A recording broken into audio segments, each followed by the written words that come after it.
Secretary Nadine Dorries has demanded a formal investigation into just what went wrong at the Champions League final after those Liverpool fans with tickets were not able to get into the stadium in Paris and then got maced and tear-gassed. Well, the French government has said it regrets fans weren't able to watch, but it had stopped short of a full apology. Digital Minister Chris Philp joins us now.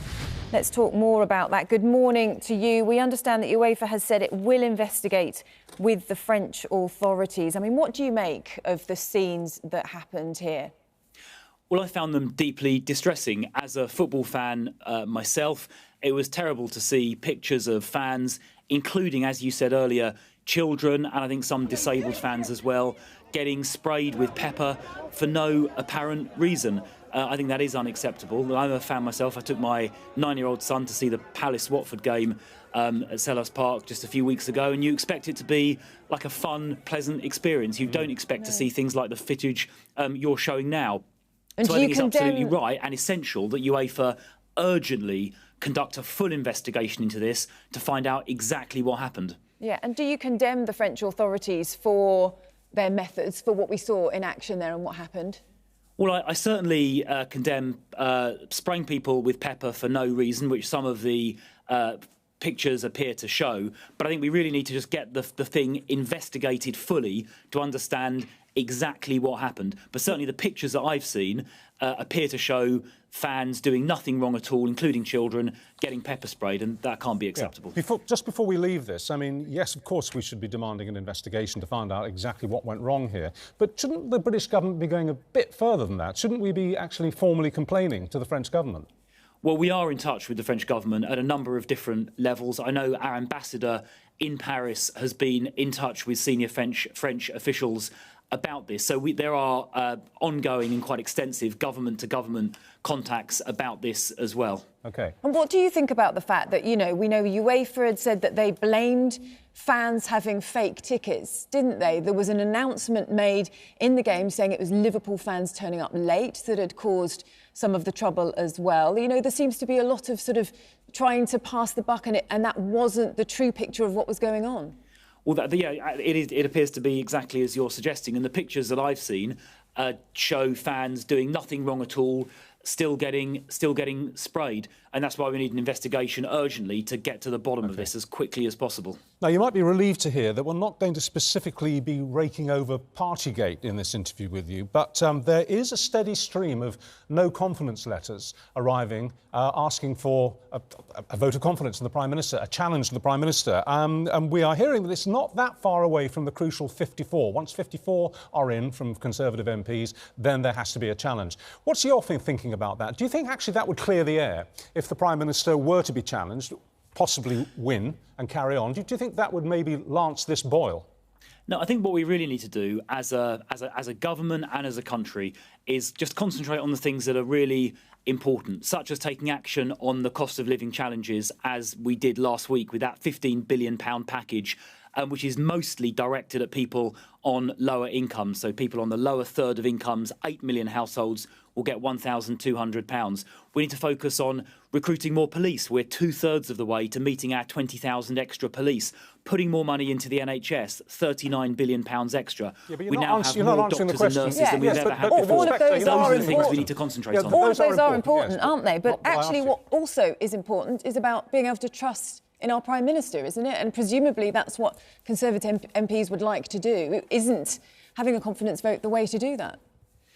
Well, I think the way to demonstrate to the British public that the government is doing the right thing is to deliver on all those things I just mentioned: more police, more doctors, more nurses. Unemployment, only 3.7%. It's the lowest since 1974. It's lower now than it is at any point in my lifetime. You know, the UK is leading the world together with the USA in supporting Ukraine in the face of a barbaric invasion. Yes, These are the things that are most important. There's an issue with leadership, though, isn't there? Say again? There is an issue with leadership, though, isn't there?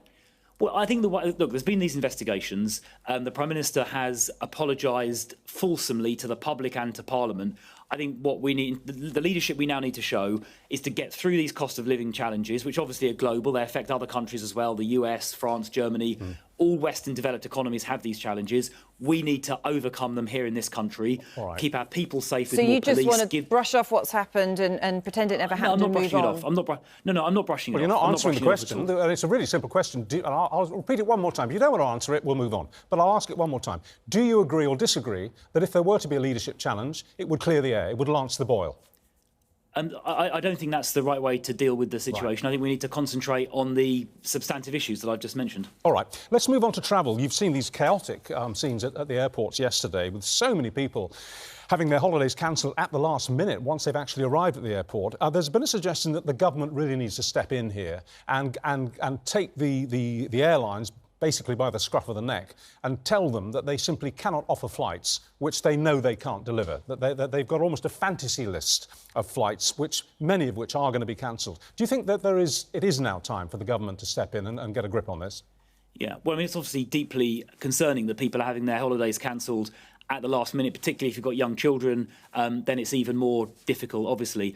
There are very strict rules around paying compensation. So if a flight gets cancelled or moved at short notice, then the airlines are legally obliged to pay, I think, quite significant compensation. And anyone who's been affected in this way, like the people in the photographs you're showing now, I would strongly urge to make sure you claim all of the compensation off those airlines that you're entitled to. Clearly, if the airlines end up paying a load of compensation, it makes it a lot less likely they'll treat people in this very shoddy way in the future. Oh, shoddy is the word. Look, we were discussing Mr Johnson's plans to reintroduce imperial measures into this country with, amongst others, Baroness Jenny Jones, the Liberal Democrat, who she described it as a dead cat strategy. You basically, when you want to move a conversation on away from Partygate in this case, you throw a dead cat on the table and everybody talks about that. And that's what she described the suggestion that we go back to imperial measures as, for the simple reason that we already use them. We don't really need a change in the law because most people talk about pounds and stones and ounces and inches and feet and miles per hour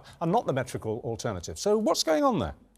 Well, it's just about, I think, enabling our long-standing cultural heritage to make its way back onto the shelves and making sure that people aren't, shopkeepers and so on, aren't compelled to act in a certain way. It's a consultation, by the way, so we're just, I think, looking for people's opinions. But look, nobody would suggest that this is the centre plank of the government's programme. The centre plank of the government's programme are some of the things I mentioned a couple of minutes ago, like the massive support for the cost of living challenges, the support to Ukraine, the police, the 20,000 police being recruited, the record funding for the NHS and the record numbers of doctors and nurses, unemployment being at the lowest level since 1974. Those are the centre planks of the government's programme. I think this is just the cherry on top. Can I just take you back to the situation with the Liverpool fans? I know we've talked about this, but we're just hearing that France's sports minister has said that Liverpool fans without valid tickets caused the initial crowd problems at the Champions League final in Paris. This is the words of Amélie Oudéa-Castéra, blamed a mass gathering of supporters with fake tickets for the chaos at the stadium. I mean, don't we need to take a stronger line here to stop Liverpool fans getting the blame for what happened here? Yeah, well, I've seen pictures which quite clearly show, children who are fans there and disabled fans getting pepper sprayed, which obviously is not consistent with what the French minister just said. But in order to really get to the bottom of this, we do need that proper investigation. Nothing I've seen in these videos suggests that the fans that I've seen depicted in any way deserve to get treated the way they did. And as a Liverpool fan, as a football fan, myself, a Palace fan, not a Liverpool fan, a Palace fan, obviously we're going to stand with our fellow fans and defend them if they're accused of things that are untrue. But the only way of really understanding what's going on is to get a full investigation done by UEFA urgently. OK, one more fence to jump and then we'll let you go. What do you make of the big front page story in the Telegraph this morning, picked up elsewhere on the media this morning, that there are these basically town hall killjoys who are issuing dire warnings to people who are planning to have a street party, saying, oh, you haven't got the right certificate, you haven't got the right paperwork, you can't do it. What's your take on these Jobsworths? I would just ask council officers and elected councillors around the country just to show a little bit of flexibility and a bit of pragmatism. If someone's missed a deadline or needs to fill a form in, just show a bit of flexibility. This is, a unique event, Her Majesty's 70th Jubilee. Let's just show a bit of flexibility and try and find ways of allowing these things to go ahead rather than pointing to the rules. And I hope any council officials or councillors listening will just show a bit of flexibility if the situation merits it. I couldn't agree more. Chris Philp, thanks very much for joining us this morning. That's the Digital Minister.